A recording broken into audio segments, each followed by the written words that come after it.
Fala pessoal, bem-vindos a mais um vídeo. Vamos começar esse vídeo já chorando um pouquinho. Quero mostrar aqui para vocês o desempenho de várias bolsas ao redor do mundo, as bolsas de vários países, ou então ETFs, índices que representam uma média do desempenho do mercado acionário desses países ao longo dos últimos 10 anos em dólares.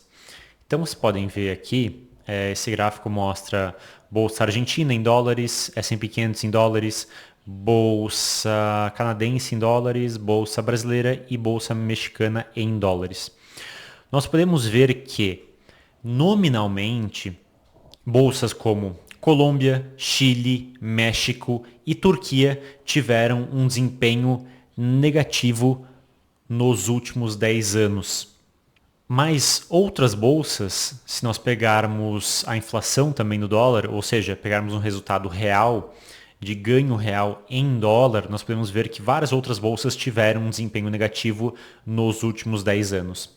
Então eu posso pegar aqui para vocês, por exemplo, no último mês, posso pegar no último ano, nos últimos 5 anos, nos últimos 10 anos. Então, últimos 5 anos, por exemplo, o cenário muda um pouco, né? Mas vamos pegar aqui no maior prazo que a gente consegue, que é nos últimos 10 anos aqui nesse site, para mostrar para vocês que muitas bolsas ao redor do mundo tiveram um desempenho negativo em dólares, quando nós vemos o desempenho real. Então vamos colocar uma inflação aí nos últimos 10 anos para o dólar de 3% ao ano, pode ser? Acho que é razoável. Vou fazer uma conta de padeiro aqui. Então assim, todas as bolsas aqui que tiveram um desempenho em dólar menor do que 35% tiveram um retorno real negativo. E também tem imposto em cima disso muitas vezes, né? Então complica ainda mais, né? Mas não vou entrar nesse detalhe. Vamos ver então, todo mundo teve um desempenho abaixo de 35%, perdeu dinheiro. Então, Colômbia, Chile, México, Brasil perderam dinheiro na última década. Hong Kong, Coreia do Sul, China perderam dinheiro. Grécia, Espanha e Reino Unido aqui praticamente também perderam dinheiro. Catar, Turquia, Emirados Árabes Unidos e África do Sul perderam dinheiro. Então, quem investiu nessas bolsas, em média, perdeu dinheiro nos últimos 10 anos. E, pessoal, vamos lembrar que 2015 nós estamos pegando aqui o finalzinho lá daquela queda, né, de 2015, que deu uma certa depressão nos mercados, e ali no início de 2016 as bolsas começaram a se recuperar e fizeram uma alta muito grande aí até 2020, né? Se eu pegasse esse dado um pouco mais longo, por exemplo, pegasse ali em 2007, início de 2008, esse dado seria ainda pior. Então, se eu olho aí num período de 10 anos, várias bolsas ao redor do mundo tiveram um desempenho negativo. E se eu pegasse esse dado desde 2008, o que daria, vamos ver, 17 anos mais ou menos, quase 20 anos então, né, 17 anos, várias dessas bolsas, desses índices, desses mercados acionários teriam um desempenho negativo. Por isso que eu falei que a gente já ia começar esse vídeo aí com um pouquinho na depressão, né, digamos assim, meio tristes, né, olhando que várias bolsas tiveram um desempenho tão negativo. Não foi o caso de todas as bolsas, né? Então nós temos aqui que a Bolsa Argentina, em dólares, teve o melhor desempenho de todas as bolsas, das grandes bolsas, né, ao redor do mundo, dos grandes mercados acionários ao redor do mundo, nos últimos 10 anos. Então 295% foi o retorno. Acima dos Estados Unidos, que foi o segundo melhor, 250%, e acima de Taiwan, que foi 191%. Então, Canadá, Peru tiveram um desempenho positivo, apesar de não ser nenhuma maravilha. Índia teve um desempenho positivo, Japão, Austrália tiveram um desempenho positivo. França, na Europa, teve o melhor desempenho, apesar de todos os problemas que nós conhecemos que a França tem. Suíça foi o segundo melhor desempenho e Itália foi o terceiro melhor desempenho. E a Alemanha também teve um desempenho razoável, apesar de não ser tão bom quanto o resto da Europa. E quando nós falamos em África e Oriente Médio, Israel teve um desempenho bom também. Aí eu comecei a pensar, Taiwan tem uma concentração muito grande da TSMC, que é uma empresa que faz os microprocessadores, inclusive da NVIDIA, e foi uma empresa que multiplicou várias vezes, né, a sua capitalização de mercado nos últimos 10 anos. E eu fiquei pensando, será que esse retorno aí acima da média de Taiwan não se deve muito a TSMC? O quanto desse retorno é devido a TSMC? Aí eu vim aqui nesse site que mostra a capitalização do mercado. Aqui eu estava vendo o Chile, vamos ver cadê Taiwan. E nós vamos ver aqui que a TSMC tem uma capitalização de mercado de mais de 1 trilhão. Então aqui empresas taiwanesas. Aí nós temos a Foxconn também, que é outra empresa grande, né, que produz o iPhone, por exemplo, e outras empresas grandes. Mas se você pega, por exemplo, aqui 1 trilhão, né, de capitalização de mercado e junta todas as outras empresas de Taiwan, então pega aqui, ó, todas essas empresas vai juntando. Aqui é basicamente o mercado de Taiwan inteiro, né? Tudo que a bolsa de Taiwan tem tá aqui, são essas empresas. Essas, vamos ver, 100 empresas aí é basicamente todo o mercado acionário de Taiwan. Aí eu posso ver mais aqui. Tem mais uma aqui. Então 101 empresas, basicamente todo o mercado acionário de Taiwan. E se você junta a capitalização de todas elas, dá mais ou menos aí a capitalização da TSMC, acho que nem chega nisso. A TSMC é mais de 50% do mercado acionário de Taiwan. Então, a gente olha esse retorno muito bom do mercado acionário de Taiwan, mas na verdade esse retorno muito bom é mais TSMC do que outra coisa. Então, foi uma empresa ali que carregou o mercado taiwanês inteiro nas costas praticamente. E eu fiquei me perguntando, será que na Argentina isso aconteceu também? Porque o Mercado Livre foi uma empresa que cresceu muito nos últimos anos, na última década, e talvez carregou o mercado argentino. Aí eu peguei e fui ver esse ETF aqui, o ARGT, que representa, né, o mercado argentino em dólares. E sim, o Mercado Livre tem a maior participação nesse ETF, quase 18%. Mas já não é tão grande, né? Então tem uma participação aí também desse grupo Galice, do YPF, do Banco Macro, Pampa Energia, Transporte GA, Filocorp, Cencosud, Central Puerto, SSR Mining, vamos ver o que mais, BBVA Argentina, Emboteladora Andina, Arcos Dourados, Telecom Argentina, Desapegar.com, Adecoagro, CIA Cervejeras Unidas, enfim, e aqui mais algumas empresas. Então, assim, ok, uma parcela desse crescimento realmente se deve ao Mercado Livre, mas é um mercado mais pulverizado, então realmente a Bolsa Argentina aí, nos últimos 10 anos teve um retorno muito bom de forma geral. Então, quem investiu na Argentina nos últimos 10 anos, mesmo com toda a hiperinflação e tudo mais, acabou tendo um retorno bem positivo, que é interessante. Mas quem investiu no Brasil, por exemplo, acabou perdendo dinheiro, e em várias outras economias também perdeu dinheiro, né? Na verdade, na maioria dos casos perdeu dinheiro. Vamos fazer a conta exata aqui, só para eu não estar sendo injusto? Nós temos 1, 2, 3, 4, 5, 6, 7, 8, 9, 10, 11, 12, 13 ganharam dinheiro e 1, 2, 3, 4, 5, 6, 7, 8, 9, 10, 11, 12, 13, 14. Então aí metade, vamos dizer, ganhou dinheiro e metade perdeu dinheiro. O que isso quer dizer, pessoal? Quer dizer que o famoso buy and hold, compra e esqueça as ações, não é uma estratégia tão boa, né? Você precisa ficar vendo o momento de investir, se é o momento certo, se não é o momento certo, fazer mudanças nessa carteira e não simplesmente comprar e esquecer, porque comprar e esquecer, o resultado, pelo menos no Brasil e em vários outros lugares também, foi um retorno real negativo. Você comprou, esqueceu e voltou 10 anos depois, estava mais pobre do que quando você investiu em primeiro lugar. Então, essa não é uma estratégia que funciona no Brasil. Funcionou na Argentina, funcionou nos Estados Unidos, funcionou em Taiwan, mas no Brasil, em vários outros lugares, é uma estratégia a qual não funcionou.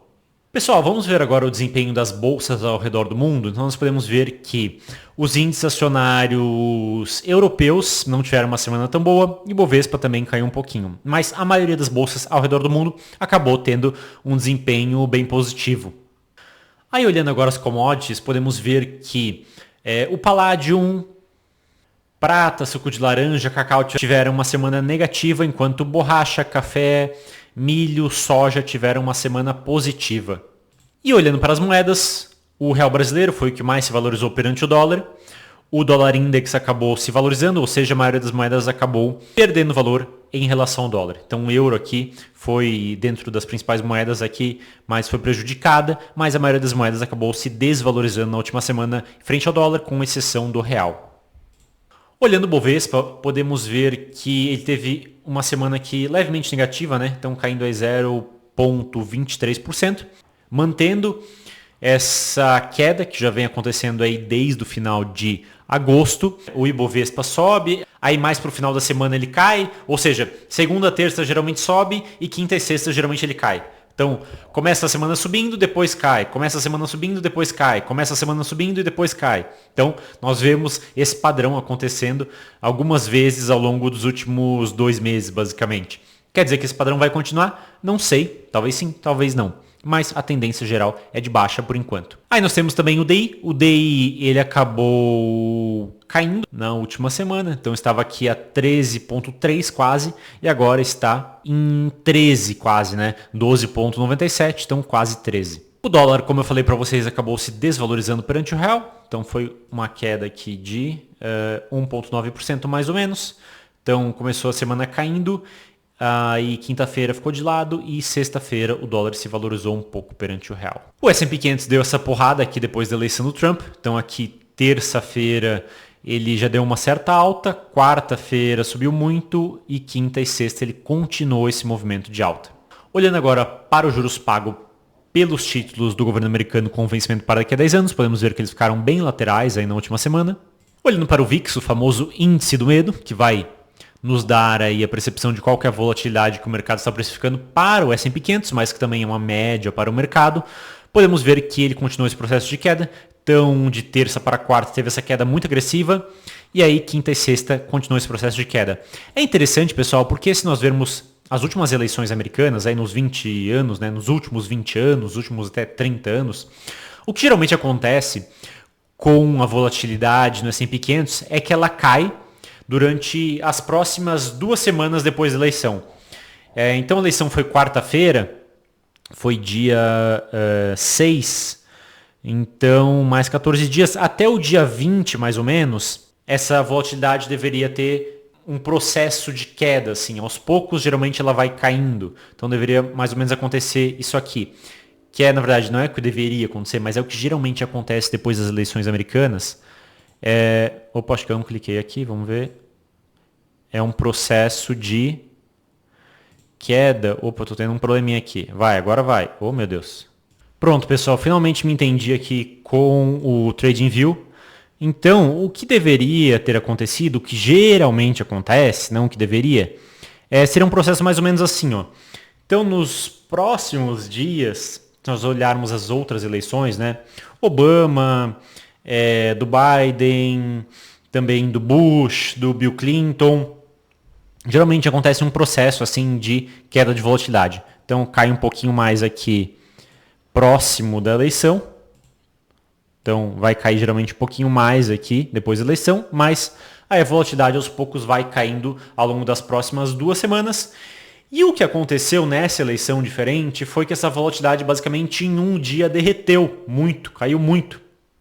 Isso também acontece por causa desse movimento muito agressivo aqui que houve no S&P 500 de alta, né? Então, por isso, também geralmente nas outras eleições não tem um movimento tão agressivo de alta. Esse movimento também é mais paulatino, então ele vai acontecendo mais aos poucos. É legal também mostrar para vocês o índice da Argentina, né? Ou o índice, na verdade, que representa o mercado acionário argentino dolarizado. Então, nós podemos ver, aquilo que eu falei para vocês. Nós estamos pegando num movimento bem auspicioso, né? Que é que 2015 que começa o movimento de alta, que na verdade depois voltou ao 0 a 0 e depois iniciou outro movimento de alta, subindo aí bastante. Mas se nós pegarmos aqui desde 2011, o resultado na Argentina fica muito pior, e não só na Argentina, em vários outros países. Então isso que eu mostrei para vocês, se nós pegássemos desde ali de 2008 mesmo, pessoal, 2007, olha, ia talvez Estados Unidos e Taiwan, talvez, não sei, realmente tiveram um retorno real. O mercado acionário dos países realmente teve um retorno real ao longo desse tempo. Praticamente todos os outros países vão ter um retorno negativo no longo prazo. Então, de novo, buy and hold, comprar e esquecer em mercado acionário é loucura. Agora, para a pessoa que tem um pouquinho mais de conhecimento, vai fazer uma alocação às vezes um pouco melhor, comprando certas empresas, vendendo outras ao longo dos trimestres, ao longo dos meses. Em momentos onde o mercado sobe muito, vai às vezes sair um pouco dessa posição e entrar na renda fixa, talvez, esperar o mercado ter uma certa queda, aí entra de novo, aí quando o mercado vai lá e sobe legal de novo, vai lá e sai do mercado, talvez entra na renda fixa de novo, e fica fazendo esse zigue-zague, essa gangorra entre renda fixa, entre renda variável, escolhendo boas ações, aí o jogo dessa pessoa é outro. Mas o cara que simplesmente veio aqui, comprou e esqueceu, esse cara perdeu dinheiro. Vamos falar agora um pouquinho de notícias da semana. Polícia prende celulares da escolta de empresário morto em Guarulhos. Então, essa foi uma das principais notícias da semana. Uma pessoa ali, basicamente na porta de Guarulhos, foi assassinada. Parecia que ele iria fazer uma delação premiada ou algo nesse sentido contra integrantes de organizações de facções criminosas e acabou sendo morto. Aí outra notícia dessa semana também. Lula não anuncia novo pacote de cortes e frustra Haddad. Pessoal, isso é um negócio assim que no mundo inteiro acontece, né? Eu não vou entrar aqui no mérito do Lula, do Haddad, do Bolsonaro, enfim, do que quer que seja. Mas governos tendem a gastar cada vez mais, né? Me diz um estado que há 20 anos atrás, por exemplo, tinha uma participação menor em relação ao PIB, ou seja, gastava ali 20% do PIB e hoje gasta 10% do PIB. Ou que gastava 40% do PIB e hoje gasta 20% do PIB. Não tem nenhum que eu saiba. Todos ou manteram o gasto ou aumentaram o gasto. Isso é um movimento que nós vemos no mundo inteiro acontecendo. Então quem gastava 10 ou continuou gastando 10, ou começou a gastar 15, ou começou a gastar 20. Quem gastava 20 começou a gastar 25, ou começou a gastar 30, ou na melhor das hipóteses, manteu o gasto em 20% do PIB. Então, Estado é um negócio que tende a sempre aumentar, porque quanto mais o Estado gasta, mais os políticos e mais aquelas pessoas dentro do Estado têm poder. Então, um presidente, um deputado federal, um senador, um ministro, sempre vai querer que o Estado gaste mais, dessa forma eles vão ter mais poder. Então, é algo natural que o gasto nos estados vá aumentando cada vez mais, nada novo por aí. Então, sim, o Lula e o Haddad podem, inclusive esse ano que vem, tomar medidas no sentido de contenção de gastos, o que vai fazer talvez que esses gastos fiquem ali num 0 a 0, no sentido de não aumentarem durante um certo período, mas no longo prazo essa tendência é um Estado cada vez mais inchado, é um Estado gastando cada vez mais. E com isso a população fica cada vez mais pobre e aqueles dentro do Estado ficam cada vez mais poderosos. Então isso é algo que tende a ir acontecendo, não só no Brasil, como isso acontece no mundo inteiro. E é por isso que países que vão na contramão, então países aí que nós chamamos muitas vezes de paraísos fiscais, ou países que acabam tomando medidas no sentido de conter esse gasto ou criar mecanismos para as pessoas pagarem menos impostos, acabam enriquecendo tanto, que é o que nós vimos acontecer com vários países nas últimas décadas, que eram países miseráveis e se tornaram países ricos. Mas eu quero fazer um vídeo específico falando com mais profundidade a respeito desse assunto. E para finalizar o nosso vídeo, vamos ver no que o pessoal está apostando agora, que virou um dos nossos vícios todo final de semana, analisar no que o pessoal está apostando. Então, coisas relacionadas à eleição americana ainda. Qual que é o preço que o Bitcoin vai bater em novembro? Então, é onde tem mais apostas. Se vai ser 90 mil dólares, 87 mil dólares. Aí nós temos também aqui, se o Trump vai acabar com a guerra na Ucrânia nos primeiros 90 dias. Se Israel vai atacar uma usina nuclear no Irã. Quem que o Trump vai perdoar nos primeiros 100 dias? Quem vai ser parte da administração Trump? E se o Trump vai desclassificar os arquivos a respeito da morte do Kennedy? Então, algumas apostas aí, eu acho bem interessante. Aí tem aqui também sobre ciência, né? Vamos ver ciência. Os Estados Unidos vai confirmar que alienígenas existem em 2024. Temos também aqui de business. Qual vão ser as taxas de juros do Fed em dezembro? Quantos cortes na taxa de juros vão haver esse ano? Qual vai ser o preço da Ethereum? Então, várias apostas aí, é bem interessante, é bem divertido ficar analisando esse tipo de informação. Bem, pessoal, pelo vídeo de hoje é isso. Espero que tenham entendido, espero que tenham gostado. Um abraço e até o nosso próximo vídeo.